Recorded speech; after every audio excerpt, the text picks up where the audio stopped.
Hello నమస్తే welcome to Telugu 360 trending today.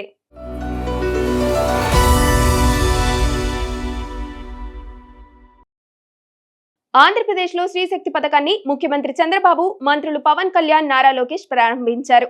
అనంతరం ముగ్గురు నేతలు ఒకే బస్సులో కలిసి ప్రయాణించారు. ఏపీలో శ్రీశక్తి పథకం ద్వారా మహిళలకు ఉచిత బస్సు నేటి నుంచి అందుబాటులోకి వచ్చింది. కూటమి ప్రభుత్వం ఒక్కో పథకం అమలు చేస్తూ ముందుకు సాగుతుండటంపై ప్రశంసల వర్షం కురుస్తోంది. నీటి వాటాలపై తెలుగు రాష్ట్రాల సీఎంల వ్యాఖ్యలు హీట్ పెంచుతున్నాయి. బనకచర్లపై తగ్గేది లేదని, ఈ ప్రాజెక్టుతో ఏ రాష్ట్రానికి నష్టం జరిగిందని సీఎం చంద్రబాబు వ్యాఖ్యానించారు. తమ అవసరాలు తీరాకే ఇతరులకు నీరిస్తామని, గోదావరి కృష్ణాలో వాటాలు దక్కాల్సిందేనని సీఎం రేవంత్ రెడ్డి స్పష్టం చేశారు.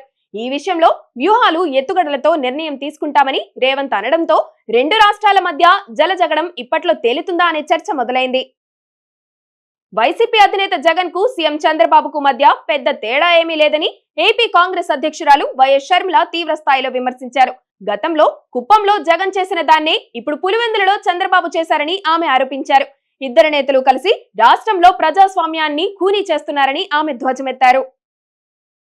2019 నుంచి 2024 వరకు ఆంధ్రప్రదేశ్ లో చీకటి పాలన కొనసాగిందని డిప్యూటీ సీఎం పవన్ కళ్యాణ్ ఆరోపించారు. బ్రిటిష్ పాలన మాదిరిగా నాటి వైసీపీ పాలన సాగిందని ఆయన అన్నారు. స్వాతంత్ర్య దినోత్సవం సందర్భంగా కాకినాడలో జరిగిన వేడుకల్లో పవన్ కళ్యాణ్ పాల్గొని ప్రసంగించారు. ప్రతిపక్ష నాయకుల తీరు ఎన్నికల్లో గెలిచినప్పుడు ఒకలా, ఓటమి పాలైతే మరలా ఉంటుందని విమర్శించారు. ఏపీ సీఎం చంద్రబాబుపై తెలంగాణ సీఎం రేవంత్ రెడ్డి కీలక వ్యాఖ్యలు చేశారు. చంద్రబాబు ఎవరికి నచ్చినా నచ్చకపోయినా హైటెక్ సిటీ కట్టింది చంద్రబాబే అని ఆయన అన్నారు. క్రెడై 2025 ప్రాపర్టీ షోకు సీఎం రేవంత్ రెడ్డి ముఖ్య అతిథిగా హాజరయ్యారు.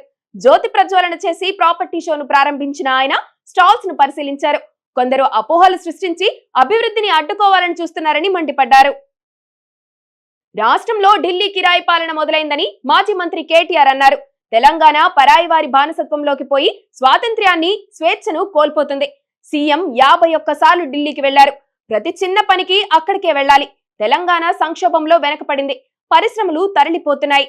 దీనికి కాంగ్రెస్, బీజేపీలే కారణం. స్వీయ రాజకీయ అస్తిత్వ శక్తి అయిన బీఆర్ఎస్, కేసీఆర్ నాయకత్వమే రాష్ట్రానికి శ్రీరామ రక్ష అని కేటీఆర్ వ్యాఖ్యానించారు. ప్రధాని నరేంద్ర మోదీ కొత్త పథకాన్ని ప్రకటించారు. ఎర్రకోటపై ఫ్రీడమ్ స్పీచ్ సందర్భంగా ప్రధానమంత్రి వికసిత్ భారత్ పథకాన్ని ప్రారంభిస్తున్నట్లు చెప్పారు. ఇందులో భాగంగా యువత కోసం 1,00,000 కోట్ల రూపాయల వరకు నిధులను కేటాయిస్తున్నట్లు చెప్పారు. తొలిసారి ఉద్యోగం సాధించిన వారికి 15,000 రూపాయల చొప్పున ప్రోత్సాహం అందించనున్నట్లు వెల్లడించారు. ఉపాధి అవకాశాలు కల్పించే కంపెనీలకు కూడా కేంద్రం ప్రోత్సాహకాలు ఇవ్వనున్నట్లు ఆయన తెలిపారు.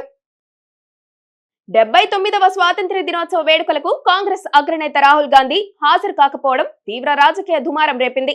ఈ అంశంపై బీజేపీ తీవ్ర స్థాయిలో విరుచుకుపడింది. రాహుల్ గాంధీ పాకిస్తాన్ ప్రేమికుడని, ఆయనకు జాతీయ ప్రాముఖ్యత ఉన్న కార్యక్రమాలపై గౌరవం లేదని ఘాటుగా విమర్శించింది. స్వాతంత్ర్య దినోత్సవం సందర్భంగా ఢిల్లీలోని నేషనల్ వార్ మెమోరియల్ వద్ద అద్భుత దృశ్యం ఆవిష్కృతమైంది.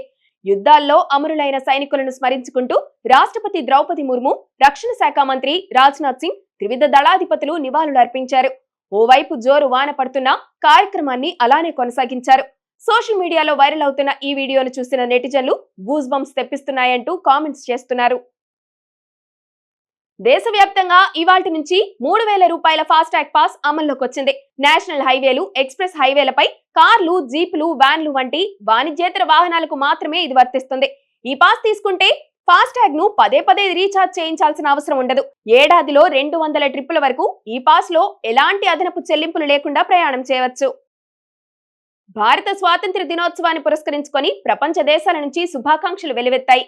ముఖ్యంగా రష్యా అధ్యక్షుడు వ్లాదిమిర్ పుతిన్ భారత్ సాధించిన విజయాలను కొనియాడుతూ ప్రపంచ వేదికపై దేశానికి సముచిత గౌరవం లభిస్తుందని ప్రశంసించారు. ఫ్రాన్స్, అమెరికాతో దేశాల అధినేతలు కూడా భారత్ కు అభినందనలు తెలియజేశారు.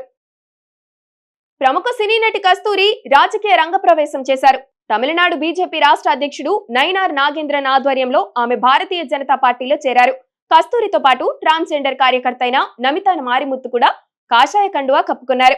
నైనార్ నాగేంద్రన్ వారికి పార్టీ సభ్యత్వం ఇచ్చి సాదరంగా ఆహ్వానించారు. ఈ కార్యక్రమానికి సంబంధించిన ఫోటోలను ఆయన తన ఎక్స్ ఖాతాలో పంచుకున్నారు. స్వాతంత్ర్య సమరయోధుడు నేతాజీ సుభాష్ చంద్రబోస్ జీవిత చరిత్రపై భారత స్టార్టప్ కంపెనీ ఏఐ టెక్నాలజీతో మూవీని తెరకెక్కిస్తుంది. తాజాగా ట్రైలర్ ను రిలీజ్ చేసింది. బ్రిటిష్ నుంచి స్వాతంత్ర్య సాధనలో రష్యా సాయం కోసం వెళ్తుండగా నేతాజీ విమాన ప్రమాదానికి గురైన విషయం తెలిసిందే. అయితే ఆయన నిజంగానే చనిపోయారా, ఆ తర్వాత ఏం జరిగింది వంటి అంతు చిక్కని అంశాలపై తెరకెక్కుతున్న ఈ మూవీ 2026 జనవరి 26న రిలీజ్ కాబోతోంది. టీమిండియా మాజీ ఆల్రౌండర్ ఇర్ఫాన్ పఠాన్ తన కెరీర్ కు సంబంధించి సంచలన విషయాలను బయటపెట్టాడు. ఒకప్పుడు జట్టులో కీలక ఆటగాడిగా వెలుగొందిన తాను 2009లో ఉన్నట్టుండి జట్టుకు ఎలా దూరమయ్యాడో, ఆ నిర్ణయం వెనుక ఎవరున్నారో తాజాగా వెల్లడించారు. అప్పటి కెప్టెన్ మహేంద్ర సింగ్ ధోని వల్లే తనను పక్కన పెట్టారని పరోక్షంగా ఆరోపించారు. రిటైర్మెంట్ ప్రకటించిన 5 ఏళ్ల తర్వాత ఈ విషయాన్ని వెల్లడించారు. టీమిండియా పేసర్ బుమ్రాకు భువనేశ్వర్ మద్దతుగా నిలిచారు. ఇంగ్లాండ్ తో 5 టెస్టుల సిరీస్ లో బుమ్రా 3 మాత్రమే ఆడటంలో అతని పట్ల బీసీసీఐ పక్షపాతం చూపిస్తుందని విమర్శలొచ్చాయి. దీనిపై భువీ స్పందిస్తూ, ఏళ్ల పాటు అన్ని ఫార్మాట్లలో ఆడుతూ ఫిట్ గా ఉండటం కష్టం. అతడు ఏం చేయగలడో సెలెక్టర్లకు తెలుసు. బుమ్రా ఎక్కువ కాలం ఆడాలని కోరుకుంటే అతడిని ఇంపార్టెంట్ మ్యాచ్ల్లోనే ఆడించాలని అభిప్రాయపడ్డారు.